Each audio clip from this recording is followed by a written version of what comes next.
This podcast is all about you, your journey in music. Obviously, you're incredible and a very extensive career. We can talk about, forming Crack the Sky, and then obviously, you guys just celebrated what 45th anniversary of a record last I year, think so. Yeah. and I want to talk about the new album as well. So, Okay, sure. Are you right, just gonna ask away? I will ask away if that's cool with you. Yeah, it's a nice room you're in. I'm sorry. It's a nice room you're in. I know it's very, thank you. It's very empty. It's because my family just moved to Nashville like less than a month Uh, ago, and we're kind of in like this holding place while our house is being ready. Uh, okay. so right now it's just completely empty, but it's okay. Very I like it minimalist. like that. Well, you got keyboards and guitars and Yeah, it's a mess. around you. You got a little studio going? Yeah, yeah. That's amazing. Very cool. It's a mess. So talk to me about where did you grow up? Where were you born and raised? Oh, I grew up in West Virginia. Okay. And so my dad worked in the steel mill, and that's all he did. And if you didn't go to college, that's what you would do. Okay. So I went to college. I didn't. So I went to college. Yeah. And then I went to school, and then I left school and hitchhiked around the country, and that's where I started to write. And you could do it back then. You could hitchhike around the country without getting killed. Wow. Yeah. And that's when I started to write. And I was just writing, I kept a diary, and I was just writing, things in there. Just about what you were like experiencing on this and trip. then I got kind of like out of that and into just fiction, making stuff up. Because when you're out there on the road by yourself, there's not much to do. Sure. Well, what was the first instrument you picked up? Like, how old were you when you started learning music? I didn't learn music until, well, at first I wrote all this prose, and then I went back home after, my escapades. Okay. And went back home and bought a guitar and taught myself how to play. And, So you picked it up much later. It wasn't like you took piano lessons at like no. 7 years old and any of that I picked stuff. that up, and I picked up piano too. My parents had a piano in the house. Oh my gosh. So I taught myself both of those things. But later, like after high school. Oh yeah, I think it was 22 or something. Yeah. Wow. Okay. Yeah. What an incredible story. So you just decided okay. So you stopped, you didn't want to continue with college, and you just hitchhiked across the country just to see it and kind of just experience life. Like what was the exactly. Back then there were a few of us that did that. That's amazing. Yeah, That's so cool. It was where I learned a lot. I'm sure. And you were just writing kind of about these experiences you're having throughout the. Yeah. How long were you doing that? Like, how long did you just take off for? Oh, I stayed out there about 6 or 7 months, I think. Wow. And then came back home. Okay. You came back home, and then what made you want to start playing guitar and trying to learn music? There was nothing else to do. So I went to a pawn shop, and I saw an acoustic guitar, and I said, wow, that looks like it could be fun. Mm-hmm. I just started, and that's why I put my lyrics, which weren't lyrics at the time, the prose stuff. I put that to music, and because I couldn't play, I was teaching myself, like I said, and I couldn't play other people's stuff, so I made up my own. Wow. Yeah. And I mean, there obviously wasn't YouTube. Even when I was learning guitar, I'm not good at guitar by any means, but it was like tab. You had to learn tabs. Right. Now kids are like going on YouTube and they can learn a song in like 15 minutes because they can watch some kid teach them how to play it. You know what I mean? Yeah. Exactly. And then I met Rick. Okay. We met in a music store in West Virginia. And he was, I was playing bass. I was practicing around on a bass guitar in a music store. Ricky worked in the music store. It's my phone, sorry. It's okay. And I was playing the bass line to I'm Your Captain by Grand Funk. And Ricky thought that was really cool. and he picked up a guitar and started playing the other parts. And we started to talk, and then we got together. And then that's kind of what formed Crack the Sky then. After a little bit, yeah. Wow. So you're just jamming together. When did you start adding members and start playing kind of as a full band? We added Joey, the drummer, D'Amico, and we did 3 pieces as a cover band. And we played a lot out. And then what type of covers were you doing? we were doing outside stuff. We were doing T-Rex and Bowie, and Oh, cool. yeah, we can only play certain places. The ones that would allow you to play like the more of the rock clubs. Yeah. And it was because our set lists were like really out there kind of for the time, You weren't playing the hits, so to speak. Right, correct. The album cuts, as they call them. Yeah. And then what happened? And then I remember we were playing this little club, and I was just getting sick of it, and I turned to Rick during a break, and I said, we should go to New York and just try, So we did. We just left and went to New York and stayed up there, and that's where we got our deal. And wow. Then they said, because it was just Ricky and myself on acoustic guitar playing, things like Ice and those things that I had written. Yeah.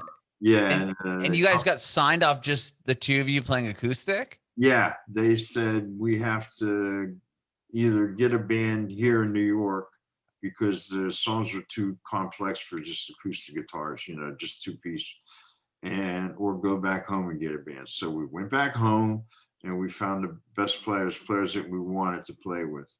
And that's how we put the band together. Oh my gosh. And then so with getting signed to the label, then you come back and you're like, okay, now we have a band. And then Is that when you start working on what became like the debut record? The first album, yeah. Okay. You put the first album. Stuff that happened in between them, but basically, yes.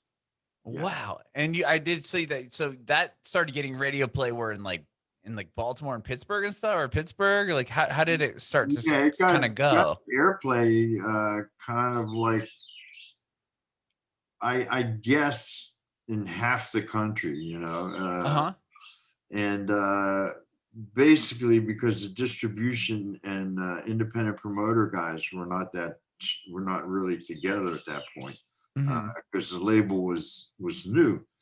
And so what had happened was places like Baltimore, we were getting airplay, records were in the stores, and there was promotion. So everything was working like it's supposed to work. Sure. And that's why Baltimore kicked over for us. Okay. And then, I mean, having somebody like the New York Times praise it as like the debut album of the year. I mean, back in 75.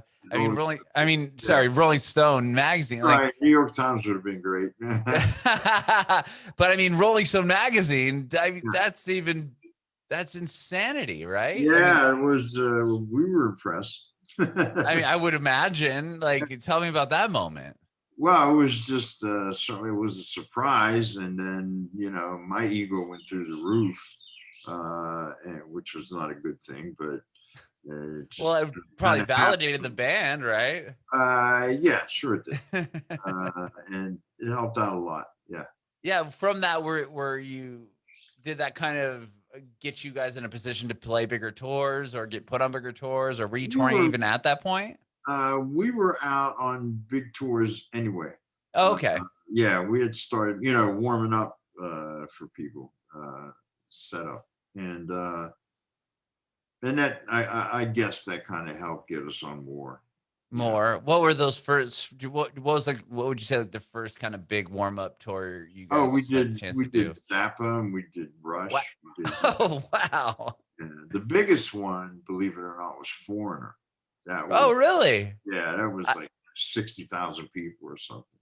Oh my gosh! I had a chance to see Foreigner maybe 15 years ago. They came back out. Yeah, they played this. They played a casino in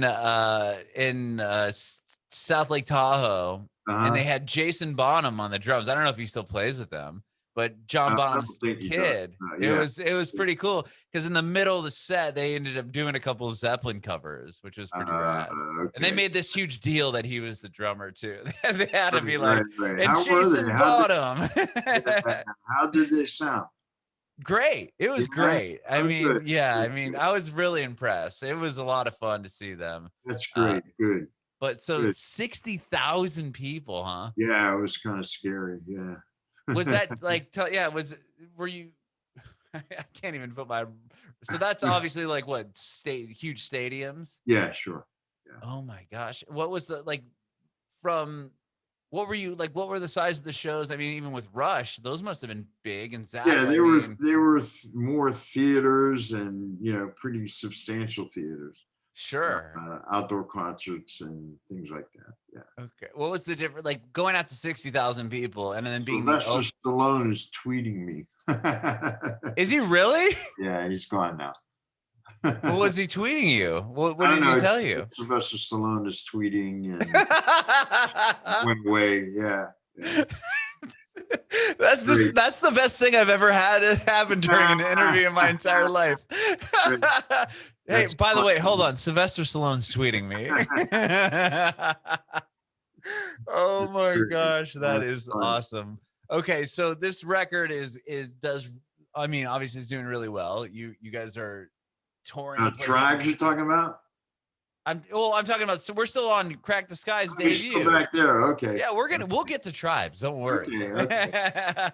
I'm just curious, like when it comes to like the next record, Animal Notes, like was that something that you kind of, I mean, they always say that the sophomore album is the one, like you got to kind of try to, you've had what is the saying? Like you've had your entire life to write the first record and then 2 years to write the second one. Yeah. Or a year to I write the didn't second really one. pay attention to that.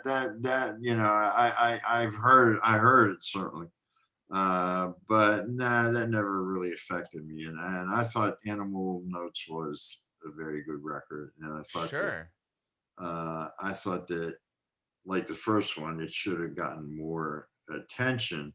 But again, the label was still relatively new, and it wasn't until I had left the band and they did Safety in Numbers, and the label signed to CBS for distribution, so they had a better shot to to get the thing out.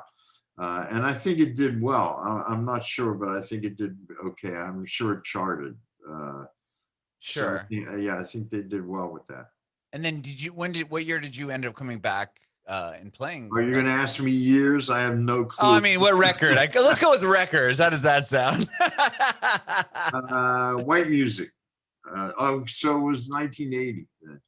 Okay. 80 or 81. I called Rick. They had left. They had broken up. And I called Rick and I said, I have songs and I want to know if you want to come up and, and listen to them.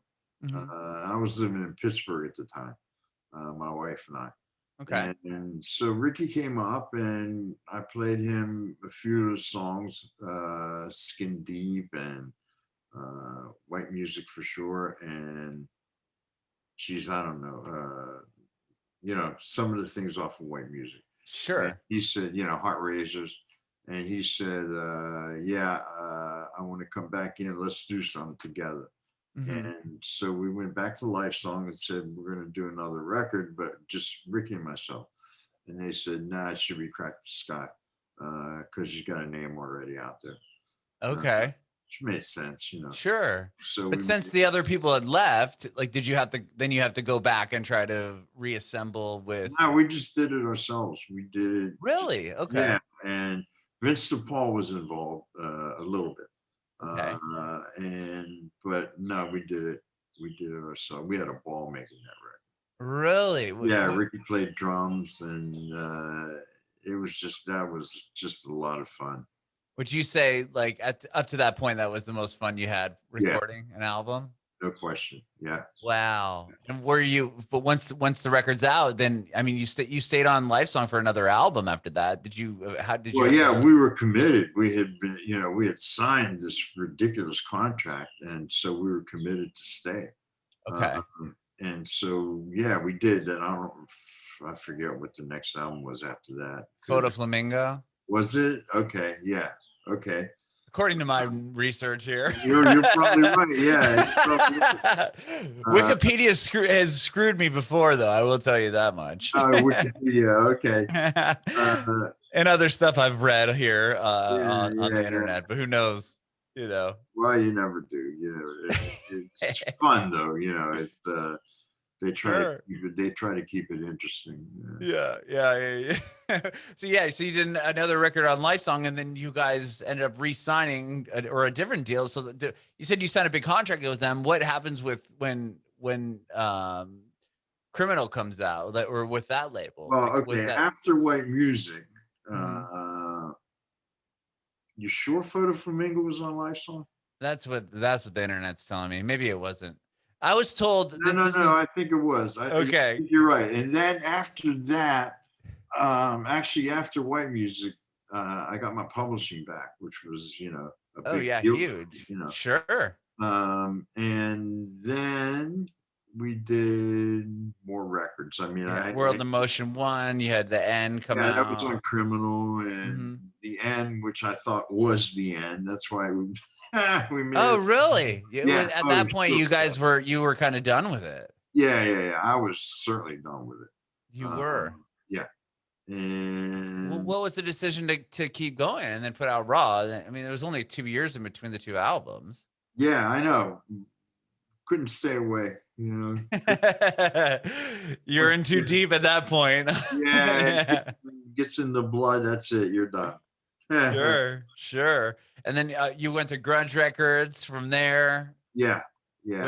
From the Greenhouse, and that was on Grudge. From the Greenhouse, Raw, Dog City, which was another bizarre way to put an album together. Tell me about that. It was in my house. Oh wow, that's rad. And it was 4-track. Oh, you recorded on a 4-track? Yeah. And, oh my gosh. It kept bouncing stuff. And Jamie Loritz, who you may know if you're in Nashville, because he's there. I literally just moved here a month ago. I'm from Southern California, so like my family and I were from San Diego. Oh, that's beautiful there. Why'd you move? We wanted to get to Nashville. We wanted to get to Music City. Okay. Yeah. So we had been there. I mean, both our whole lives. I lived in San Francisco for a handful of years. Right. As well. I come from radio, so it was time to get out and Yeah, I know the feeling. Right. New adventure. Right. Yeah. So it was time. Okay. So where were we? I don't want. We're on. I don't know. Oh, did you say Rare or Dog City was one of the records? Raw was done on my. Raw. Yeah. Okay. Oh, Raw. So we're going backwards a bit. Yeah. Raw was the record you did in your house. Your house on the 4-track. Yeah. And with Jamie Loritz played guitar. And again, that was just two of us, but that was my first introduction to the drum machine. And, yeah, and I was playing it by hand. I didn't program it. I played it by hand because this was like a metal album. And so I just set the drum machine on, big sound. Set to big sound. Yeah, just like kicking snare on the fingers, and then any fills, you did that. And that was fun too. That really was. I mean, that was in my bedroom. And, that's so cool. Was there a reason that you guys chose to do the drum machine versus, because you said Ricky played on the other record that kind of was. Yeah, Rick was gone again. Rick. He was. Okay. Yeah, I'm sorry. No, we were done. Don't apologize. He went to work with B. Taylor on something called Intermission. Okay. And let's see. Yeah. And so, it was just, we didn't have a drum. I couldn't have put a drummer in my bedroom anyway. There was no space. No way to do that. Was that almost like a solo record then for you? If you're doing drums and guitars and Yeah, vocals and everything Jamie else. basically did the solos, uh, Okay. which was, he was like an amazing soloist. So Sure. yeah, he came in and just, I think it was over a period of 3 days, he did the whole album. He did all the solos on the album. Oh my gosh. Now that album got a review which cracked me up on what's the old heavy metal uh, magazine from England. Not Kerrang. Uh, I can't Sorry, I remember. got you stuck. Yeah. I can't Anyway, it was a remember. big deal at the time, and they gave us a 5-star review on it for a Wow. metal album with a drum machine. That was bizarre. Because did they think that it was? Did they know it's pre-programmed drums or no? No. It said "Crack the Sky." That's all it said. That's amazing. Yeah, That's that so was funny. Oh, you got me remembering stuff now. 5-star review on your drumming. I love that. Yeah, what was it? Red. I'm trying to look it up now because you. Yeah, it was in England. It was a big deal back then. I don't. They might not even be around anymore. Okay, we'll figure it out. Yeah. Okay. Yeah, it's all right. And so from there, well, you asked me because I'm just going to say from there, there's more records. And yeah, well, I mean, to get that praise, I mean, from that heavy record, I mean, that's Right. that's awesome in itself. Did the sound then change moving forward? I mean, going from a 4-track in your bedroom and getting a 5-star review, do you try to replicate that, right. or do you? No. We ended up, Jamie, like I said, Jamie left, went to Nashville. And I couldn't even imagine. What was the next record? Maybe I can. After Raw, yeah, from the Greenhouse. Okay, so that's when Ricky and I did go backwards. I'm sorry. No, it's okay. That's when Rick and I did From the Greenhouse. And after that, Dog City and Rare were the next. Dog City, we actually put a band back together. Okay. And did it and started to record properly, in an actual studio. And with other players. with like during the course of these albums coming out, were you guys touring pretty heavily or no? When we so much? we left. We just would not play together or anything. We just, it was over. Oh, wow. So it would be an album, then it'd be over with, and then it'd be an album, and then maybe we'd go out. But after From the Greenhouse, we toured From the Greenhouse. We definitely toured that. Okay. And we had put a band together there, which is Bobby Hurd now, who's been with us forever. And Joey D'Amico was back, played drums, and then we filled in some really good players with bass and keyboard. Amazing. And then that takes us to what, the 90s now with Dog City. That was the first record that came out in 1990. Dog City was the same band. Yeah. Sure. Okay. And then let's just keep going if that's cool with you. I mean, sure, yeah. Let's head into Rare. Well, tell me about Rare. I don't remember that. Will you tell me some songs on there? I'm sorry? Tell me some songs on there. I don't remember any of that. You don't remember any? Okay, Mr. President, Love Me Like a Terrorist. You had those are still off of. Let me see. Oh, I think that was more of that was like the Ford. Oh, Rare was a compilation. Compilation record. Okay. That's why I'm confusing you. Rare is a compilation record. I got you. Okay. Okay, so then it would be Crack Addict would be the next one. Don't know anything about that. I think that was. I think Lifesong did that. Okay. I think I wasn't involved in that at all. Okay. Then you had a real. What about Ghost? Ghost, yeah, that's when we started to, in my opinion, that's when we started to get serious again. Okay. Was there a reason? I mean, that's early 2000, 2001. You guys. Well, I had really given up music, and I went and got my doctorate for psychology. Really? Congratulations. That's amazing. Thank you. Yeah. So you went from dropping out of college to just, Yeah. hitchhiking across the country. What made you want to go back to college and then all of you completing it all the way through I to was a done. doctorate? And, that's when I started in school in psychology, and I was done with music. Um, and I said, well, I got to do something, So I went back and I did that. Did you have like did you want to be a professor or Oh what no, was no, your I was your had plan? I had private practice. Oh, you did have a private I practice. was in private practice for, I don't know, 9 or 12 years, something like that.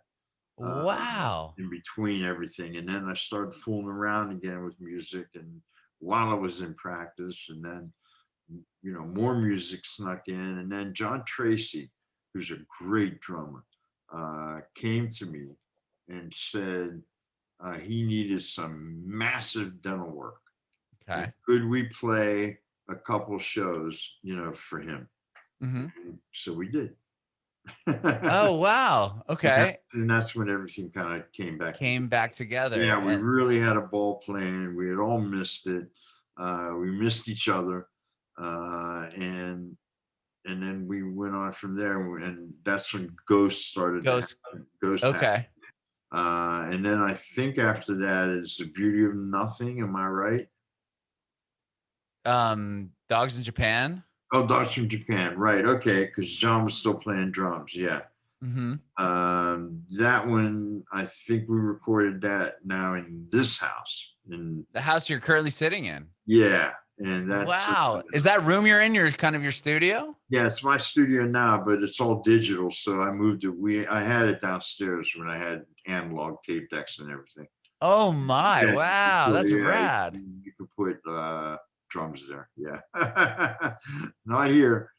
Yeah. So you recorded that record in the house that you're currently sitting in, huh? Yeah. Yeah. Oh my And gosh. it was very close to a proper studio. So that was okay.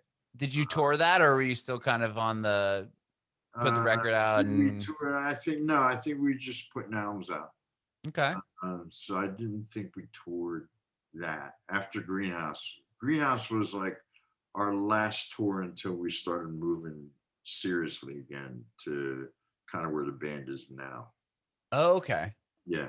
Okay. So then after that you put out The Sale. So similar, did you record that in that room? I mean, that's your No. 13th studio album at this point. The Sale was done in a proper studio. Okay. And so was Machine was done that way. I think, wait a minute, let me think about Machine. Machine was done. That's when I think we started doing distance recording. Yeah, because I had moved at that point to this house, which is outside of Philadelphia. Okay. Rick is in West Virginia. Joe was in Maryland. No, Joe was in Pittsburgh. Everybody was all over the place. And so we started to do remote. We would just send our parts all together. And that's when Ricky started producing stuff. And he got a studio in his house, but it was really very close to a proper studio. So it's almost like what people have to do now. You guys are already doing it, in 2010? Yeah. You're 10 years ahead of the curve. Yeah, I think right. And sometimes that's not a good thing. That must have been different. I mean, not being in the room with everybody, kind of trying to it work out. It was a little bit bizarre, but it came out good. So I was excited about that. And now that's the only way I will work. Is remote. Yeah. I mean, even pre-pandemic. Oh, sure. Yeah. Wow. Yeah. So I really enjoy, because I write everything here. Mm-hmm. And then will make a demo here of what I think it should sound like. Okay. Then I'll send that WAV file to Rick, so he'll put it in his studio. And then Rick, and now they like to record together, Rick and Bobby, the two guitar players. So they'll get in the same room and play. Yeah, Bobby will go to Rick's studio. And they'll take what I sent, and then they'll do their magic on it. Then the drums will go on there, and then keyboards and bass. Okay. Yeah. Wow. And so now Now we're pretty much up to your new record now, right? Right, which was done exactly that way. Yeah. Wow. Okay. Well, real quick before we talk about Tribe, you guys get another praise by Rolling Stone as the best U.S. prog band you've never heard of. Tell me about getting that. Right. Well, that's again, you know, critics really liked us, you know, and musicians really liked us. Well, you guys are awesome. Oh, thank you. I mean, it's just that we've never had that one hit that went across the board, you know. Sure. And for various reasons, most of which is me. Well, you have the longevity. Wouldn't you rather? I mean, yeah. Wouldn't you rather have that? I mean, you guys have put out so many albums, and you've been able to have like a career that, I mean, your 45th anniversary of your debut record was last year. I mean, you have these bands that come out. I mean, especially right now. I mean, you're talking about current one song and then they're gone. Okay, now you go, well, this one huge song, and then okay, where did they go? But you guys have been able to sustain a career right now. Maybe you can get a TikTok hit. Yeah, I've never been on TikTok. I don't even know what that is. Dude, neither do I'm not on it yet. I need to get on it. Okay. So, but that's so funny. I mean, but to celebrate something like 45 years, did you guys do anything for it, or was it just like, hey, you know, it's been 45 years since the record came out? Well, it was kind of like, hey, because we didn't consider it, and then other people start talking about it, and we said, oh, that's kind of good, you know, and that was it. Okay. Well, I want to know about this new album. So real quick, where were you? Well, you've been doing everything remote anyway, right? Yeah. I mean, where were you when this the virus hit? I mean, were you guys working on Tribe or not yet? No, I was writing for it at that point, and everybody else was doing stuff, not together, just kind of like, you know, Bobby was doing his stuff, and Joe and Glenn and Dave, we're all kind of just, you know, trying to keep busy. In the meantime, I was writing the Tribes album. Right here, you know. In that room that you're sitting in, which blows my mind. One of the coolest thing, I think, I mean, obviously the pandemic has been a horrible thing to happen to this world, but the one silver lining for me is that we're chatting over the internet, and I'm looking into the studio that you've recorded some like so many amazing records out of, which just blows my mind. And for your fans to see that too, I'm sure is like such a cool that's great. behind the curtain look. You know what I mean? Like, so they're like some huge fans like, oh, did you know John has a recliner in the same room that he recorded? You know, Tribes. John has to think too. So, I will do that. And like I said, that's the way we put it together. Okay. And Tribes is the latest thing we did. We're working on an album right now, but you want to talk about Tribes, we can do that. Yeah, well, let's talk about Tribes, and then let's talk about the new album. So Tribes, I read that it was recorded in, did you record it in a proper record or in a studio or no? Rick's studio is as proper as we got with it. And that is a good place. Yeah. Okay. Is that what Studio L is? Studio L, yep. Okay, so that's his actual that's his place. Studio. Yeah. And did you send your parts from your studio and still done the same way? Yeah, I recorded everything that I, you know, felt was the way it should sound. And what's kept, which changes from song to song, the voices are always kept. My guitar, sometimes it's a keeper, and sometimes they'll come back and I'll hear, you know, what they've done, and I'll say, kick my guitar out. You know, it's just mucking up the works, you know, because I can't play as well as they can. And so I will sometimes kick the guitar out, but most of the time it stays in there. Yeah. And sometimes even my drum loops will stay in. Oh, interesting. Yeah, in and out, sure, because there's always real drums on the stuff. But if you know Tribes, let me think. The song Tribes, I think, starts with box drums. I think. Hmm. Can't Okay. remember. Okay. I don't. I really don't. You know, I'm not stupid. I just don't No, you remember. have so much. I mean, 45 years of records and writing. I mean, I can't I believe how don't, great of a memory you have on a lot of these things. You're like, oh yeah, that was when this person left, and like, I mean, I can't even yeah, imagine trying to go back that far. and I don't listen. That's the other thing.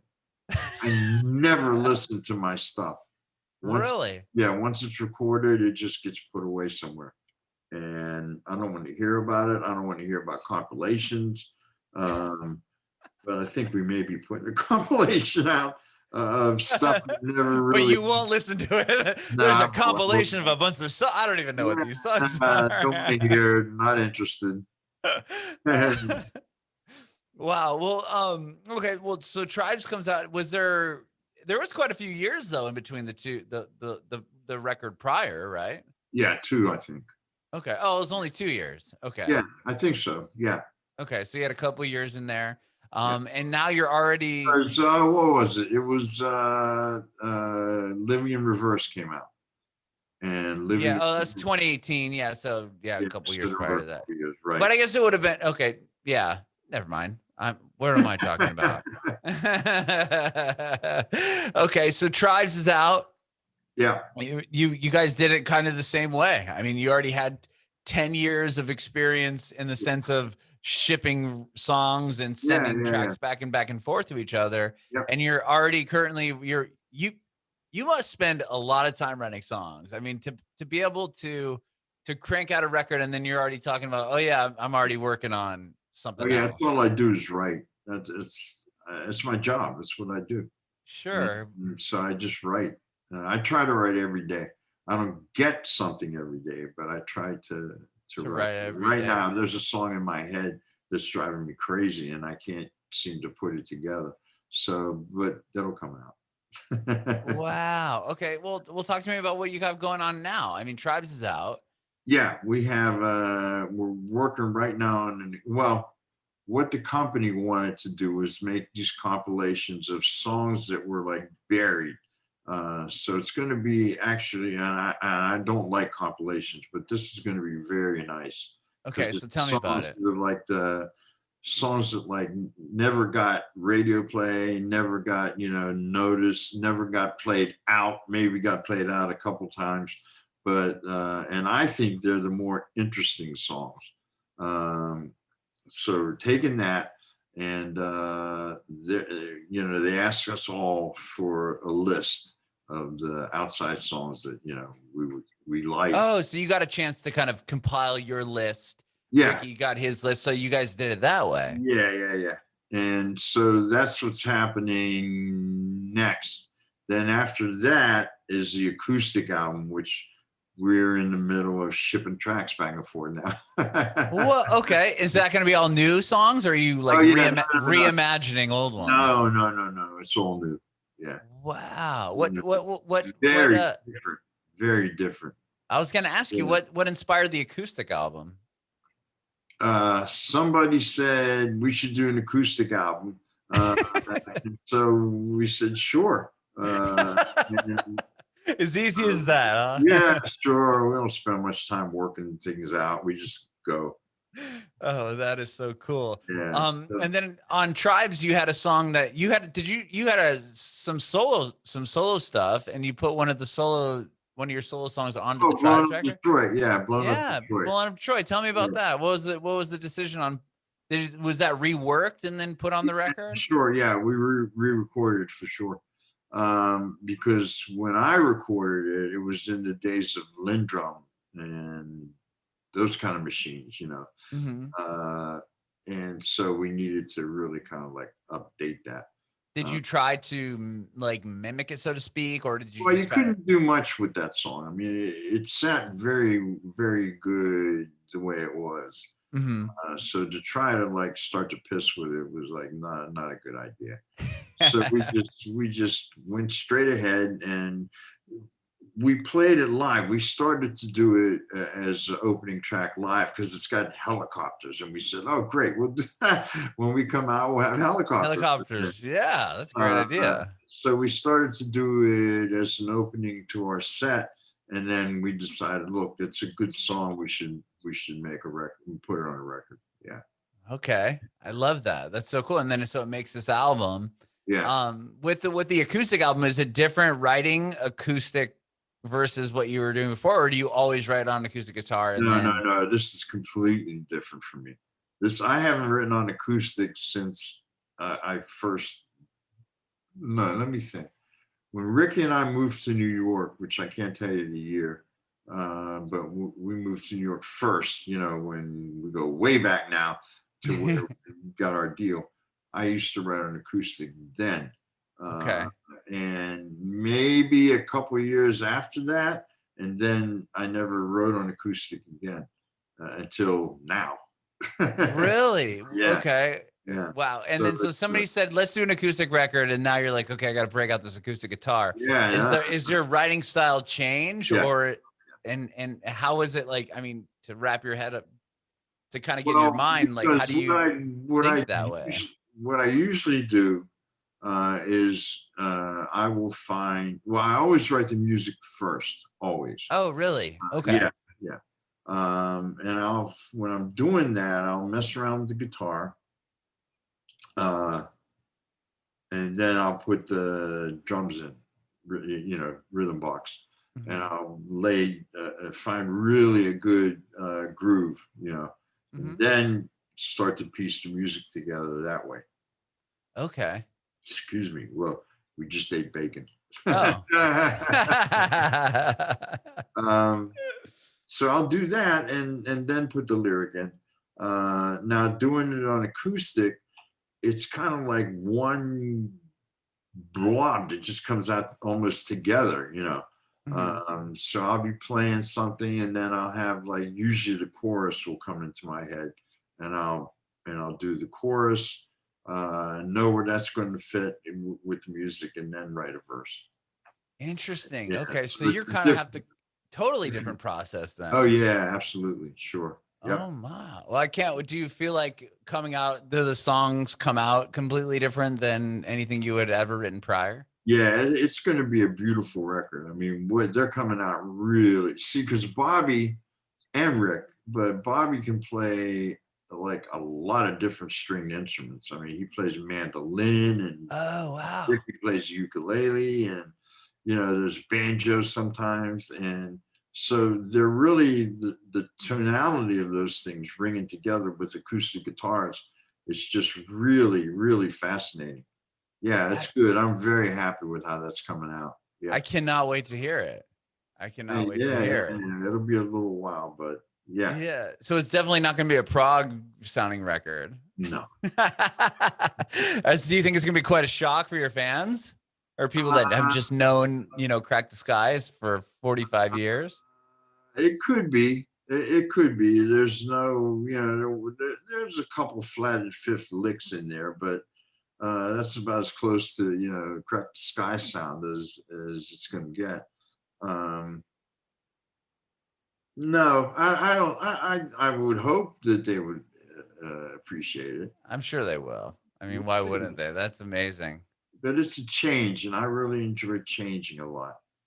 Yeah, I think that's important. that's so cool. Well, The edge. 18 albums in, and you've got real quick on the compilation record, you guys all got a chance to choose your favorite songs. And then how did that work out? Like, what made the cut? Was it like, okay, Ricky and John have picked this song, so we're going to choose that one? And was it kind of like a democracy in the sense of that, or? It was sort of, because I bailed out on it after, after Ricky and Bobby and myself put a list together. And I saw that it was close. You know, we were all kind of close. Oh, got it. And then so I bailed out. I said, whatever you guys want to put on there, go ahead and put on. Okay, because you already had seen their list, and it was pretty Yeah, I spot mean, on to what you had already had. yeah, and again, my my interest in that thing was like is still. I mean, it's stuff that we've done before, and Right. so it's hard for me to get really pumped about that. Sure. But I think it's going to be good. Everybody's excited about it. So Is who it knows? songs from the course of your entire discography? Pretty much, yeah, pretty It's not much. like set to one like 90s or 80s. No, no, no. I think as far as it goes back is like Dogs from Japan. Oh, okay. That's as far back as it goes. Yeah. Interesting. Well, like, that's awesome. I know you're not a fan of compilation records, but I know your fans are gonna be a fan. I would think so. Yeah, because it's handpicked by you guys, and it's going to be a really interesting record, that's for sure, because the songs are really unique, Mhm. I and love we it. played some of them live. We did. Let me think. Yeah, we did a few of those things live, Okay. and they were for us. It was, Yeah. 'cause they were challenging songs, that's for sure. Yeah, but your fans out there, like, I love seeing a band and then they'll just throw in this song that you're like, Yeah, like, because usually 9 out of 10 times as far as my musical taste goes, my favorite record song on the record isn't going to be the one that's played on right. the radio 100 Yeah, mine too. times. It's buried in there. Right. Yeah, so Right. it's buried in there, and the chance of the band playing it is like maybe a fraction of a percent. So the Yeah. fact that you guys come out and do that, Yeah. some people that only recognize or are there for the radio hits are going to be like, oh, this is time for me to go, Oh yeah, that's take it. a leak. But And the other people are like, this is the greatest moment ever, and they're going to go tell all their friends about it. Like, I can't believe they played this song. yeah, well, that's a rare bird you're talking about. And since we're there to entertain on the live end, we pretty much packed the set with stuff that people know. Oh, of course. Yeah. Yeah, because you can. I remember going to a Peter Gabriel show Mhm. and being absolutely disappointed. Not in the playing, because the playing is spectacular. Right. Tony Levin was on bass, and that was enough for me. It was just, That's so cool. Yeah. and they did the hits, which I loved. I thought it was great to watch them do Sledgehammer and things like that. And then he started to do these obscure songs, and I really tried to get into it, but Mhm. I couldn't. I said, I'm here to be entertained. Entertain me, which is Yeah. to play stuff that I know. Sure. Sure. Well, it's funny that you say it because, like, Radiohead, for example, is a band that will do that. They'll come Yeah. out and they won't play pretty much any hit. I mean, they'll play some, but it's hits to their very dedicated fan base. It's not Right. like they come out and play Creep. You know what I Right. mean? I mean, maybe Right. they do Right. now, but for a number of years, they never did. I Right. remember when I went and saw Radiohead the first time. My favorite Radiohead song is "Fake Plastic Trees," and it's a hit. It was a radio Yeah. hit, Yeah. and they didn't play. And I was like, "What? You didn't play?" And then my friends that have been, I'm not a diehard Radiohead fan. I respect the hell out of them, Yeah. but my diehard Radiohead fans were like, "Well, duh, they're not going to play it. That's just not how they do it. That's just Right. not the Right. band that That's they right. are." Right. Well, But it's funny that you say good that. for They're them there if to they get away entertain. with that. That's good for them. Yeah. I mean, yeah, they've been able to get away with it for a number of Yeah. years, but Terrific. Yeah. Terrific. well, John, man, this is awesome. I'm so happy that we were able to finally Me connect too. Me too. and You have should this keep your house like that. It looks really cool. You liked it? The minimalist version of this? Yeah, it's just perfect. Like I said, we just got here, so the only thing I could scrounge up are a Blink poster to represent my, San Diego roots, and this Halsey one I found. So, well, thank you again so much for doing this. I have one more question for you before I let you go, if that's Yeah, cool. yeah. Go ahead. Do you have any advice for aspiring artists? Whoa. Right now, Yeah. In At this, any point. in this environment, my advice would be to do something else. Because you're not Go going to home make, and break your guitar. yeah, because you're not going to make any money. That's over with. Those days are gone because of streaming. And if you're trying to make a living at this, unless you're a writer, and if you're a writer, you can do okay. But if you're just a player and you want to play for the love of it, then by all means keep going, keep doing it. But if you're trying to make a career out of it, this is really tough times right now. You'll notice a lot of the established bands, big ones, have stopped recording.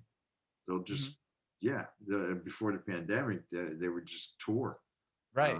But a lot of them just stop recording because it's ridiculous. I mean, you spend a ton of money, making a record, and you're getting, percentages back that are laughable. So yeah, that would be my advice. Bring me back